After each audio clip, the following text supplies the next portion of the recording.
تبارك الذي نزل الفرقان على عبده ليكون للعالمين نذيرا۔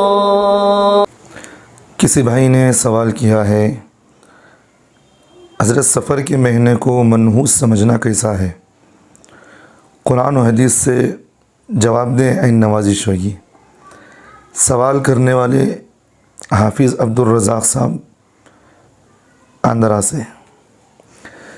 دیکھیے حافظ صاحب، جب ہم قرآن و حدیث کو کھنگالتے ہیں، دیکھتے ہیں، تو اس طرح کی کہیں ہمیں یہ بات معلوم نہیں ہوتی کہ سفر کا مہینہ جو ہے منحوس ہے۔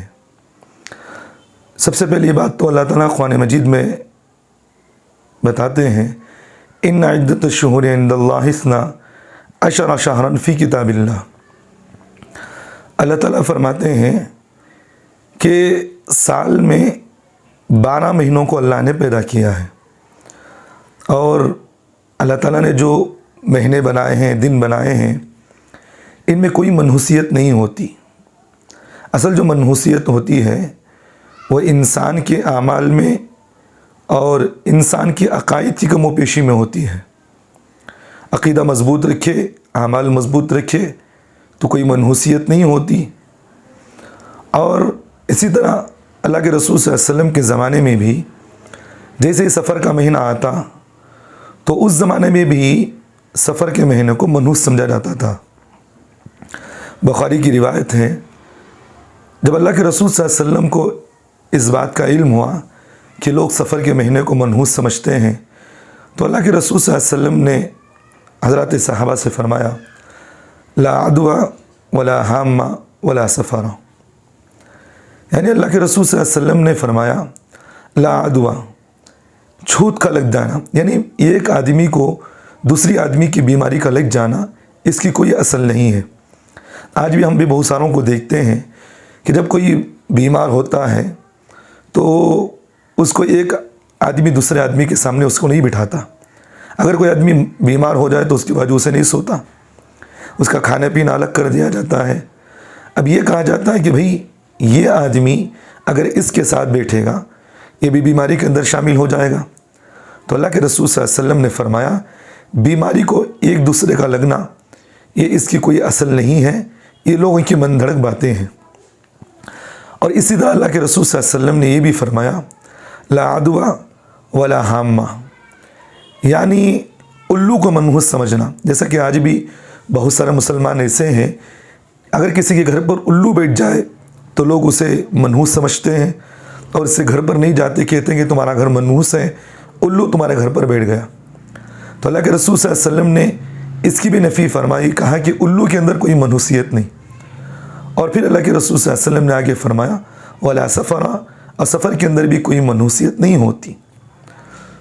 تو اس طرح کی جو باتیں ہیں یہ ہماری من دھڑک باتیں ہیں، اور دنوں کے اندر کوئی منحوسیت نہیں ہوتی، مہینے کے اندر کوئی منحوسیت نہیں ہوتی۔ صحیح ہے کہ ایک روایت ہے، یعنی صحیح مسلم اور صحیح بخاری کی ایک روایت ہے، حدیث قدسی ہے، وہ اللہ کے رسول صلی اللہ علیہ وسلم فرماتے ہیں اللہ تعالیٰ کہتا ہے کہ ابن آدم مجھے تکلیف پہنچاتا ہے، اور پھر آگے اللہ فرماتے ہیں اور زمانے کو برا بلا کہتا ہے۔ اور پھر اسی طرح اللہ کے رسول صلی اللہ علیہ وسلم نے فرمایا کہ اللہ تعالیٰ فرماتے ہیں حالانکہ زمانے کو میں ہی پیدا کرنے والا ہوں اور دنوں اور راتوں کو پیدا کرنے والا میں ہی ہوں۔ تو اللہ تعالیٰ نے فرمایا کہ اگر کوئی آدمی زمانے کو گالیاں دیتا ہے وہ مجھے گالیاں دیتا ہے۔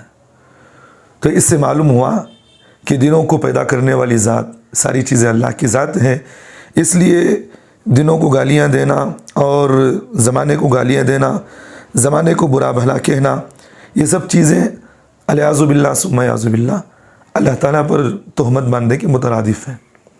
تو اس لیے اس طرح دنوں کو برا سمجھنا، اس طرح کہنا۔ آگے اللہ تعالیٰ یہ بھی فرماتے ہیں کہ دن و رات کے اندر تبدیلی کا پیدا کر دینا، یعنی رات کو لانا، دن کو لانا، جو کچھ بھی ہے یہ اللہ کے قبضے قدرت میں ہے۔ جو چاہتے ہیں وہ اللہ کے کرتے ہیں، اس میں کسی کے اندر زمانے کو برا بھلا کہہ دیے تو گویا کہ اللہ پر انگلیاں اٹھا رہے ہیں کہ اللہ نے یہ چیز بنایا ہے تو اس کے اندر کم و پیشی رکھی ہے۔ اللہ نے کسی کے اندر کم و پیشی نہیں رکھی، اللہ نے ساری چیزوں کے اندر یہ خوشنما چیزیں اور یہ خوبصورت چیزوں کو اللہ نے پیدا کیا ہے۔ اور میں یہ بھی بتا دیا کہ جو کچھ بھی منحوسیت ہوتی ہے وہ انسان کے اعمال میں ہوتی ہے۔ سورۃ الشورى کی ایک آیت ہے جس میں اللہ تعالیٰ فرماتے ہیں ما اصابکم من مصیبت فبما کسبت ایدیکم ویعفو عن کثیر۔ اللہ تعالیٰ فرماتے ہیں جو کچھ بھی تم پر تکلیفیں آئیں، جو کچھ بھی تمہارے اوپر کوئی بھی تکلیف آئے، بما کسبت ایدیکم، وہ تمہارے ہاتھوں کا کمایا ہوا نتیجہ ہے۔ یہ تم جو کچھ کرتے ہو یہ تمہارے برے اعمال کا نتیجہ ہے۔ تو اس لیے آپ نمازوں کی پابندیاں کریں، صوم و صلات کی پابندی کریں، اللہ کے راستے میں صدقہ دیں، روزے رکھیں، خیر خواہی کا معاملہ کریں۔ اس طرح کی کوئی منحوسیت کی چیزیں ہمارے ذہنوں کے اندر نہیں رہتی۔ آج بھی بہت سارے مسلمان جیسے ہی سفر آ جاتا ہے تو شادی بیاہ بند کر دیتے ہیں، اور پھر اسی طرح جیسے سفر کا مہینہ آ گیا تو اسے منحوس سمجھ لیا جاتا ہے، خوشی کوئی نہیں کرتے۔ اس طرح کی بہت سارے آج بھی برائیاں ہیں۔ تو اس لیے ان سب چیزوں کو ختم کرنا چاہیے، اور سفر میں کوئی منحوسیت نہیں، یہ بھی اللہ کی بنائی ہوئی دنیں ہیں، اور یہ بھی اللہ کی بنائے ہوئے مہینے ہیں، اور کسی بھی چیز کے اندر کم و پیشی کا نکالنا یہ گویا کہ اللہ کی بنائی ہوئی چیزوں میں کم و پیشی نکالنے کا مترادف ہے۔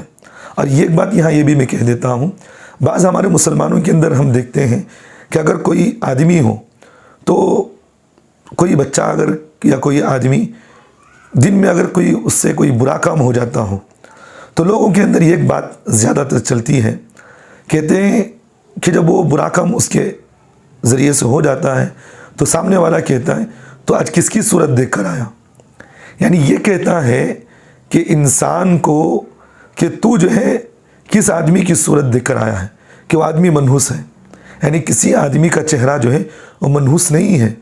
اللہ تعالیٰ نے قرآن مجید میں فرمایا لقد خلقنا الانسان فی احسن تقویم، کہ اللہ نے انسان کو ایک اچھے سانچے میں ڈھالا ہے، یعنی کہ بعض مفسرین نے یہ لکھا ہے کہ اللہ نے انسان کو چاند سے بھی زیادہ خوبصورت پیدا کیا ہے۔ تو اللہ کی بنائی ہوئی چیزوں کے اندر کوئی کم و بیشی نہیں آتی۔ تو آج ہمارے مسلمانوں کے اندر ایک چیز ہے کہ اگر کوئی بچہ صبح سویرے یا کوئی آدمی کوئی کام کر دیتا ہے تو زبان دراز یہی بات ہے، کہتے ہیں کہ میں نے صبح سویرے کسی آدمی کی صورت دیکھ لیا جس کی وجہ سے وہ منحوسیت آ گئی ہے۔ کوئی اس طرح کی منحوسیت نہیں ہوتی۔ بعض لوگ ہمارے مسلمانوں کے اندر یہ بھی ہے کہ خنزیر کو دیکھ لیے تو بھی اسے منحوس سمجھتے ہیں، حالانکہ خنزیر کے اندر بھی کوئی منحوسیت نہیں ہے۔ علماء نے لکھا ہے کہ خنزیر کے اندر بعض خصلتیں ایسی ہیں جیسا کہ نظروں کو نیچے چھپا کر چلنا، یعنی وہ ہمیشہ اپنی نظر کو نیچے رکھتا ہے، یعنی کہ اس کی خصلت ہی ہے کہ نظروں کو نیچے رکھ کر چلنا۔ تو علماء نے لکھا کہ اگر کوئی آدمی اپنی زندگی کے اندر اپنی نظروں کو نیچے رکھنا شروع کر دے تو مرنے سے پہلے آدمی ولی بن کر مرے گا، کیونکہ ہر گناہ کی ابتدا وہ نظروں سے ہوتی ہے اور اس کی انتہا جو ہے وہ شرمگاہ سے ہوتی ہے۔ تو معلوم یہ ہوا کہ اللہ نے جانوروں کے اندر بھی بہت سارے خصلتیں رکھے ہیں۔ کتا ہے، اس کے اندر وفاداری کی خصلت ہے۔ اگر کوئی آدمی اپنے مالک کے ساتھ یعنی اللہ تعالیٰ کے ساتھ وفاداری کا معاملہ کرے، اللہ دنیا آخرت میں کامیاب کر دیتے۔ تو جانوروں کے اندر بھی اللہ نے بہت سارے صفات پیدا کی ہیں۔ تو اس لیے جانوروں کو بھی برا سمجھنا، انہیں منحوس سمجھنا اور انسانوں کو منحوس سمجھنا، دنوں کو منحوس سمجھنا، اس کی کوئی حقیقت نہیں ہے۔ یہ سب چیزیں لوگوں کی بنائی ہوئی باتیں ہیں۔ اللہ سے توبہ استغفار کرے، یہ سب چیزوں سے پرہیز کرنا چاہیے۔